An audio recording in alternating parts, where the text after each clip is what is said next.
हर नए academic session की शुरुआत के साथ ही उत्तर प्रदेश के लाखों अभिभावकों के सामने एक जानी पहचानी चुनौती आकर खड़ी हो जाती है, प्राइवेट स्कूलों की मनमानी। लेकिन क्या हम सब ये जानते हैं कि इस मनमानी के खिलाफ लड़ने के लिए बाकायदा नियम भी हैं और एक तय प्रक्रिया भी? आज के इस विश्लेषण में हम इन्हीं अधिकारों और प्रक्रियाओं की गहराई में उतरेंगे। तो चलिए इसे एक एक करके समझते हैं। सबसे पहले हम देखेंगे कि असल समस्या की जड़ क्या है, फिर 2018 के उस कानून को जानेंगे जो इसे रोकने के लिए बनाया गया। इसके बाद समझेंगे कि इस कानून को लागू करने वाली संस्था कौन सी है, शिकायत करने का सही तरीका क्या है, और आखिर में बात करेंगे कि ये सब जानना क्यों ज़रूरी है और इससे हमें क्या ताकत मिलती है। तो सबसे पहले बात करते हैं उस असल समस्या की, जो हर साल नए सेशन की शुरुआत में अभिभावकों पर एक बड़े बोझ की तरह आती है। स्क्रीन पर दिख रही ये परेशानियां शायद हम में से कई लोगों के लिए बहुत जानी पहचानी होंगी। हर साल फीस में मनमाने ढंग से बढ़ोतरी, किसी एक खास दुकान से ही किताबें खरीदने का दबाव, तय की गई दुकान से ही यूनिफॉर्म खरीदने की मजबूरी, और तो और बीच में ही अचानक से यूनिफॉर्म बदल देना। यही वो आम शिकायतें हैं जिनकी वजह से सरकार को इस मामले में दखल देना पड़ा। तो सवाल उठता है कि इन बढ़ती समस्याओं को रोकने के लिए सरकार ने आखिर क्या ठोस कदम उठाया।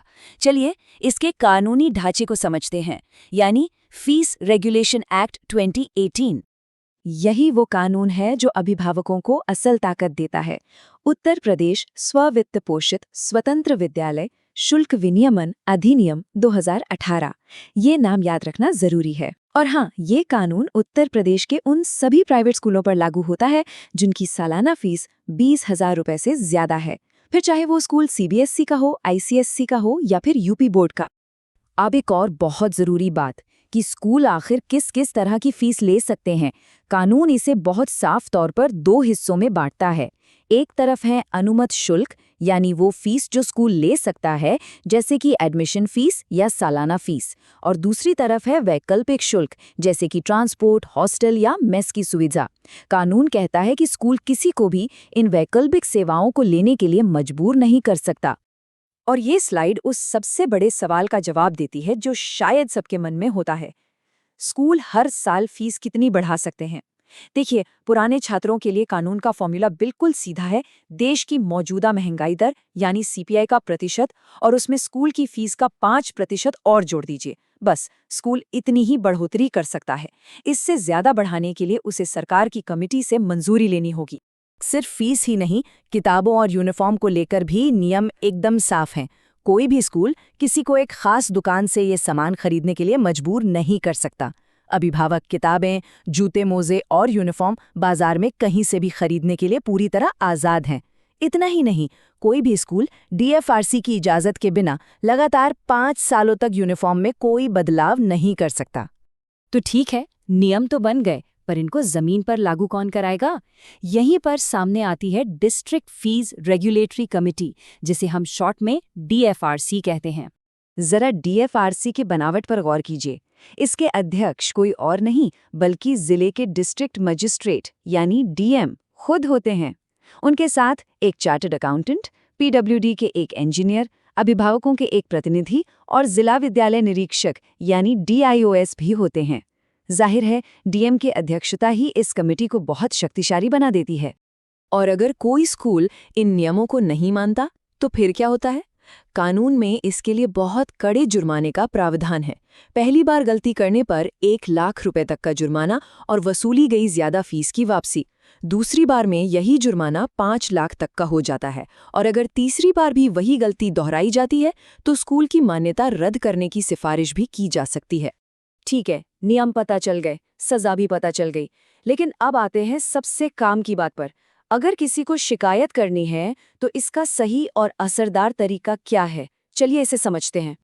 तो शिकायत कहाँ की जा सकती है? इसके कई रास्ते हैं। अपनी लिखित शिकायत जिला विद्यालय निरीक्षक यानी डीआईओएस के ऑफिस में जमा कराई जा सकती है। लखनऊ के लिए खासतौर पर एक मोबाइल नंबर भी जारी किया गया है।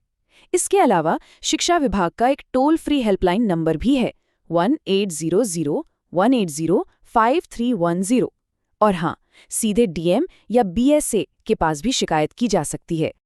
और अगर कोई दफ्तरों के चक्कर नहीं लगाना चाहता तो उनके लिए सबसे अच्छा और आसान तरीका है सरकार का जनसुनवाई पोर्टल, jansunwai.up.nic.in। यहाँ घर बैठे ही ऑनलाइन शिकायत दर्ज की जा सकती है, उसे ट्रैक किया जा सकता है और उस पर हुई कार्रवाई का फीडबैक भी दिया जा सकता है। लेकिन एक बात का ध्यान रखना बहुत जरूरी है, वो है शिकायत करने का सही क्रम।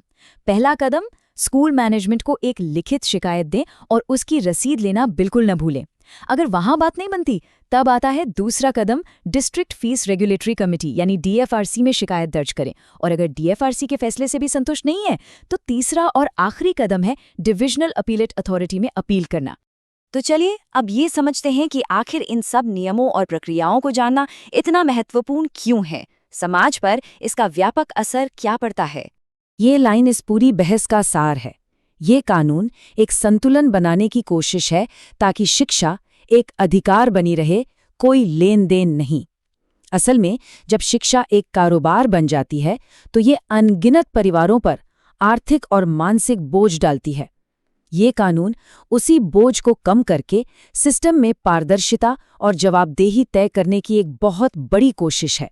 तो अब हम बात करते हैं सबसे अहम पहलू की, हमारे अधिकार और हमारी शक्ति, यानी आगे का रास्ता क्या है। देखिए, कानून ने औजार तो हमारे हाथ में दे दिए हैं, लेकिन उन औजारों को चलाने की कला जागरूकता से ही आती है। ये जानना कि हमारे अधिकार क्या हैं, यही पहला और सबसे मजबूत कदम है। तो सवाल यही उठता है कि क्या हम सब अपने इन अधिकारों का इस्तेमाल करने के लिए तैयार हैं?